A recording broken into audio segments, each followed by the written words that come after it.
ചൂരൽമല മുണ്ടക്കൈ മേഖലയെ ഒന്നാകെ വിഴുങ്ങിയിട്ടുണ്ട്. വീടുകളൊക്കെ നശിച്ചു പോയിട്ടുണ്ട്. ഈ മേഖലയിൽ നിന്ന് ഉയർന്ന പ്രധാനപ്പെട്ട പരാതികളിലൊന്ന് ചില വീടുകളിൽ നേരത്തെയൊക്കെ റിപ്പോർട്ട് ചെയ്തതാണ്, ചില വീടുകളിൽ മോഷണമുണ്ട് എന്നുള്ളതാണ്. സ്വർണ്ണാഭരണങ്ങൾ തേടിയോ അതല്ലെങ്കിൽ പണമുണ്ടോ എന്ന് തേടിയൊക്കെ കള്ളന്മാർ എത്തുന്നു എന്നുള്ളതാണ്. രാത്രി ഇവിടെ പോലീസ് പെട്രോളിംഗ്, അതിനുശേഷം ആ വാർത്തകൾക്ക് ശേഷം പോലീസ് പെട്രോളിംഗ് ശക്തമാക്കിയിട്ടുണ്ട്. സ്വർണ്ണാഭരണങ്ങൾ ലഭിച്ചാൽ എന്തു ചെയ്യണമെന്ന് സർക്കാർ കൃത്യമായ മാർഗനിർദ്ദേശം പുറത്തിറക്കിയിട്ടുണ്ട്. അത് റവന്യൂ അധികൃതരെ ഏൽപ്പിക്കണമെന്നുള്ളതാണ് ഏറ്റവും പ്രധാനപ്പെട്ട കാര്യം. കഴിഞ്ഞ ദിവസം ചൂരൽമലയിലെ ഒരു വീട്ടിൽ നിന്ന് അത്തരത്തിൽ കൂടുതൽ സ്വർണ്ണാഭരണങ്ങളും രേഖകളുമൊക്കെ ഫയർഫോഴ്സ് ഉദ്യോഗസ്ഥർക്ക് ലഭിച്ചു. അതിൻ്റെ വിശദാംശങ്ങൾ സംസാരിക്കുന്നതിന് വേണ്ടി സെബാസ്റ്റ്യൻ സാർ, അദ്ദേഹം ചൂരൽമലയിലെ കൺട്രോൾ ഓഫീസിൻ്റെ ഇൻചാർജാണ്. സാർ, അത് എവിടെ നിന്നാണ് ഇത്രയധികം സ്വർണ്ണാഭരണങ്ങൾ ലഭിച്ചത്?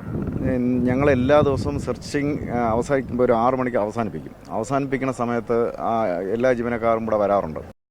സമയത്ത് ഒരു നമ്മളെ സ്കൂളിൻ്റെ പുറകിൽ നിന്ന്, ചൂരൽമല സ്കൂളിൻ്റെ പുറകിൽ നിന്ന് ഒരു സെർച്ച് ചെയ്ത സമയത്ത് ഒരു വീട്ടിനകത്തുനിന്ന് വളരെ വിലപിടിപ്പുള്ള സ്വർണ്ണാഭരണം, പിന്നെ അവരുടെ pan card, Aadhaar card, passport, അങ്ങനെ അടങ്ങിയ ഒരു ബാഗ്, പിന്നെ കുറേ പ്രമാണം ഉണ്ടായിരുന്നു. അപ്പോൾ ഇതത് കണ്ടെടുത്തായിരുന്നു. അപ്പോൾ കണ്ടെടുത്ത് അവരിവിടെ ഏൽപ്പിച്ചപ്പോൾ നമ്മൾ മാതൃകാപരമായിട്ട് ഇത് ഒരു ന്യൂസാക്കിയത് തന്നെ ഇനിയുള്ള ദുരന്തങ്ങളിലെങ്കിൽ ഇങ്ങനെ സംഭവിച്ചു കഴിഞ്ഞാൽ എന്ത് ചെയ്യണമെന്ന് നാട്ടുകാർക്കോ അല്ലെങ്കിൽ സർക്കാർ ഇതര രക്ഷാസേനകൾക്കോ അറിയാൻ വേണ്ടിയാണ് ഈ ഒരു ഇത് തന്നെ നമ്മൾ മാധ്യമങ്ങൾ കൊടുക്കാൻ വേണ്ടി ശ്രമിക്കുന്നത്. അപ്പോൾ അത് നമ്മൾ റവന്യൂ അധികാരിയെ ഏൽപ്പിക്കുകയും അവർ അത് കളക്ടറേറ്റിൽ കൊടുത്ത് സീൽ ചെയ്ത് വയ്ക്കുകയും ഇവരുടെ ബന്ധുക്കൾ ആരെങ്കിലും വരികയാണെങ്കിൽ അത് ഐഡൻറ്റിഫൈ ചെയ്ത് കഴിഞ്ഞാൽ തിരിച്ചു കൊടുക്കാനുള്ള ഒരു സംവിധാനമാണ് ഇപ്പോൾ നിലവിലുള്ളത്. അതെനിക്കൊന്ന് അത്യാവശ്യം നല്ല എമൗണ്ട് സ്വർണ്ണം ഉണ്ടായിരുന്നതാണ് ഞാൻ മനസ്സിലാക്കുന്നത്. നല്ല സ്വർണ്ണം ഉണ്ടായിരുന്നു. പക്ഷേ ഇപ്പോൾ അന്ന് നമ്മൾ ആദ്യം ഈ ദുരന്തം സംഭവിച്ച് ഒരു ദിവസം കഴിഞ്ഞപ്പോൾ പല വീടുകളിലും രക്ഷാപ്രവർത്തകരെന്ന വ്യാജേന പലരും കയറി വീട് ബെഡ്റൂമുകളൊക്കെ തുറന്നിട്ട് പലതും നഷ്ടപ്പെട്ടിട്ടുണ്ടെന്ന് പ്രചരണം ഉണ്ടായിരുന്നു. സത്യാവസ്ഥ അറിയില്ല. പക്ഷേ അതിൻ്റെ കൂടെ അടിസ്ഥാനത്തിലാണ് പിന്നീട് അത് സർക്കാർ സംവിധാനങ്ങൾ അതിനെ നിയന്ത്രിക്കുകയും പിന്നീട് ഒരു കാര്യക്ഷമമായ തിരച്ചിൽ നടക്കുകയും ചെയ്തത്. നമ്മുടെ ഫോഴ്സിൽ അന്ന് എത്ര പേര് ഉണ്ടായിരുന്നു തെരച്ചിലിന്? ആ തെരച്ചിലിൽ ആ ഒരു ഏരിയയിൽ 15 ജീവനക്കാരുണ്ടായിരുന്നു, ഒരു ഓഫീസറും ഉണ്ടായിരുന്നു. അപ്പോൾ അവരുടെ നേതൃത്വത്തിലാണ് അത് അന്നത്തെ സെർച്ചിങ് നടത്തിയത്.